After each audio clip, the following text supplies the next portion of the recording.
గ్రామంలో మన గ్రామమే కాకుండా మన తెలంగాణలో ఈ భారతదేశం అంతా కూడా ఈ మధ్యకాలంలో పిల్లలు డ్రగ్స్ కు బానిసలై ర్యాష్ డ్రైవింగ్ చేస్తూ 18 సంవత్సరాలు నిండకుండానే ప్రాణాలు కోల్పోతా ఉన్నారు. నిజంగా ఒక దేశం కోసం లేదా మన ఊరు కోసం మన కుటుంబం కోసం ప్రాణాలు అర్పిస్తే ఒక మంచిగా ఉంటుంది, కానీ వ్యసనాలకు బానిసై పిల్లలు ప్రాణాలు కోల్పోతా ఉన్నారు. నిజంగా చాలా బాధాకరం. 18 సంవత్సరాల నుండి మన కుటుంబాన్ని మోస్తాడనుకుంటున్నటువంటి కొడుకు మరి ప్రాణాలు కోల్పోతే ఎంత కోల్పోతుందో మన అందరికీ తెలుసు. మన ఇంట్లో పెంచుకున్నటువంటి చిన్న కుటుంబం లేకపోతే ఏదో ఒక దూరం లేకపోతే మనం మనసంతా కొడుకుని ఏడుస్తాం. అట్లాంటిది మనల్ని సాధేటువంటి కొడుకు లేనప్పుడు మనకి ఎంత కోల్పోతుందో ఒకసారి అర్థం చేసుకోవాలి. కాబట్టి ఇక్కడ ఉన్నటువంటి తల్లిదండ్రులకు మేము చెప్తా ఉన్నాం, మన పిల్లల్ని జాగ్రత్తగా చూసుకోండి. మన పిల్లలు ఎక్కడ పోతున్నారు, ఫోన్లో ఏం చేస్తారు, మనం ఏమనుకుంటాం అంటే మా పోరాడు మంచిగా ఫోన్ వస్తుందంటే వాడు తెలివిగల పని చేస్తున్నారు అనుకుంటాం. కానీ ఈ మధ్యకాలంలో పోరలు ఆన్లైన్ బెట్టింగ్ మోసాలకు పాల్పడి ప్రాణాలు కోల్పోతా ఉన్నారు. నిజంగా మరి ఆన్లైన్ బెట్టింగ్ ఏముందంటే వాడికి రూపాయి ఇస్తాను ఆశ రూపాయి ఇస్తే 2 రూపాయలు ఇస్తా అంటాడు, 2 రూపాయలు వేసినాక 3 రూపాయలు ఇస్తా అంటాడు, 10 రూపాయల తర్వాత 100 రూపాయలు అంటాడు, 100 తర్వాత 1000 అంటాడు, 1000 తర్వాత 10,000 అంటాడు, 1,00,000 అంటాడు, 2 లక్షలు అంటాడు. ఈ పిల్లగాడు అమ్మ దగ్గర అయ్య దగ్గర ఉన్న అకౌంట్లో పైసలు తీసుకుపోయి ఆ బెట్టింగ్ లో పెట్టి లాస్ట్కు మోసపోయినామని తెలిసినప్పుడు ఏం చేస్తారంటే, అయ్యో మా తల్లిదండ్రులను నేను మోసం చేసిన అని చెప్పేసి ఉరి పెట్టుకోను, విషయం తీసుకోను, రైలు కింద పడి చచ్చిపోతా ఉన్నారు. కాబట్టి మన పిల్లలు ఆన్లైన్ గేమ్ల బారిన పడకుండా మన ప్రాణాలు కాపాడుకోవాలని చెప్పేసి మనస్ఫూర్తి ఆశిస్తూ, మరి ఈ దేశం భవిష్యత్తు యువత చేతుల్లో ఉంది కాబట్టి ఆ యువత చెడుదార మార్గాల పడొద్దని మనస్ఫూర్తి ఆశిస్తూ, యువతరం అంటే నేల తల్లి లాంటి వాళ్ళురా, జాతి భారాన్నంత భుజాన మోసెటోళ్ళురా, విద్య దశ నుండి విశ్వ విజేతలగుతారురా, వివేకానందునికి ఆనవాళ్ళు మీరురా. ప్రశ్నకు బదులు మీరు, బదులుకు ప్రశ్న మీరు, ప్రశ్న జవాబులతో ప్రణాళికలు చేసేటోళ్ళు, పత్తి పువ్వులై పాడలు ఎక్కొద్దురా, యువతరం తల్లి లాంటి వాళ్ళురా.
ప్రాణాలు కోల్పోతా ఉన్నారు.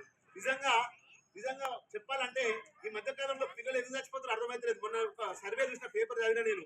ఆ సర్వేలో ఏముందంటే ముసలోళ్ళ శాతం ఎక్కువైందంట, వయసుల శాతం తక్కువైందంట. అంటే వయసుపోరాలు 18 సంవత్సరాలు 20 సంవత్సరాలు 25 సంవత్సరాలలోపు చనిపోతుర్రు, 60-70 సంవత్సరాల ముసలోళ్ళు మాత్రం బతుకుర్రు. ముసలోళ్ళ శాతం ఎక్కువైతుంది, వయసుల శాతం తక్కువ అయిపోతుందట. ఎందుకు అయిపోతుంది?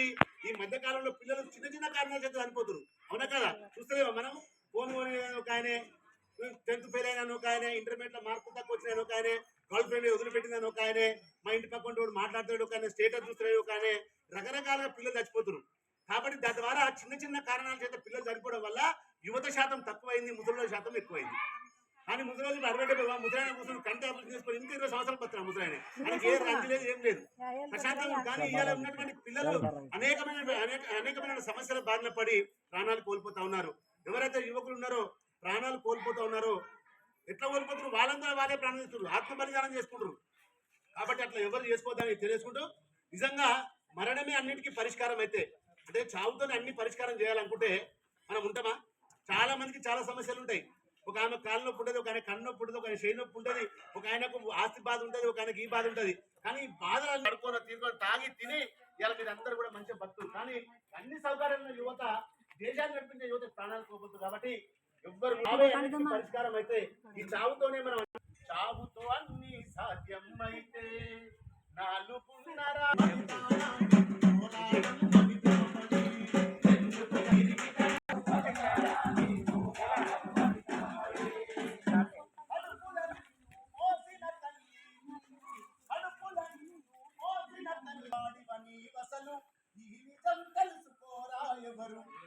నాలకే మరచిపోతది లోకం నిన్ను తనలో నిన్ను దాచుకొనుటకు ఒప్పుకోదురా ఓసిన మన్ను ఆవిరిని వై చేరకు మిన్ను ఆత్మహత్యలకు ఆశయాలకు లేనే లేదు రమనుగడా ఊపిరి వదిలి చితిపై రగిలి ఏం సాధిస్తావు మనగాడా ఎందుకు చేస్తావు ఎందుకు చేస్తావు పిరికితనంగా భయపడి ఎందుకు చేస్తావు బలిదానాన్ని పోరాటం అని భయపడి ఎందుకు చేస్తావు పిరికితనంగా భయపడి ఎందుకు చేస్తావు బలిదానాన్ని పోరాటం అని భయపడి.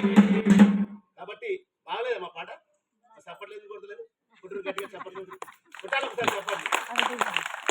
ఎందుకంటే మన యువతను మార్చుకునే దమ్ము తల్లిదండ్రులుగా మీ పైనే ఉంది. వాళ్ళకి మనం ఏం చెప్తారే చిన్న ఉన్నప్పుడు చందమామ లేకున్నా కూడా చందమామ వస్తారా అని బోధన పెడతాం, అబద్ధాలు చెప్పి బోధన పెడతాం. కానీ మన కొడుకు మంచి మార్గంలో పోయేటప్పుడు మనం చెప్పే మాటలే వాళ్ళకు ఒక గొప్ప మరి స్వర్గానికి తీసుకుపోయే విధంగా ఉంటాయి. కాబట్టి మీరందరూ కూడా పిల్లల్ని ఎప్పుడప్పుడు మానిటరింగ్ చేస్తుండాలి. వాళ్ళు ఏం చేస్తున్నారు, ఫోన్లో ఎట్లా చూస్తున్నారు, బండి ఇచ్చినప్పుడు బిడ్డ మెల్లగోరా అని చెప్పాలి, హెల్మెట్ పెట్టుకోమని చెప్పాలి. జల్దీ వేరా మన గుడ్డ కన్నా జల్దీ పైకే పోతాడు, స్పీడ్గా టర్నింగ్ తలకే పోతే కదా కేర్ కదా అనుకుంటున్నాను. కాబట్టి జాగ్రత్త చెప్పాలి, మెల్లగో బిడ్డ మెల్లగా అని చెప్పాలి. ఇట్లా అనేకమైనటువంటి సామాజిక అంశాలను మీ అందరికీ చైతన్యపరచాలనే ఉద్దేశంతోనే మన ఈ తండకు రావడం జరిగింది. నిజంగా మన తండ ఎంతో చైతన్యం ఉన్నటువంటి ప్రాంతం. ఈ రాళ్ళ జనగం కానివ్వండి, ఇదంతా కూడా మరి అనేక ఉద్యమాలకు పురుడు పోసిన గడ్డ ఈ ఏరియా. కాబట్టి ఇక్కడ పాట పాడడం అదృష్టంగా భావిస్తా ఉన్నాం. నిజంగా రాగానే మాకు స్వాగతం పలికినటువంటి మీ అందరికీ కూడా పేరు పేరు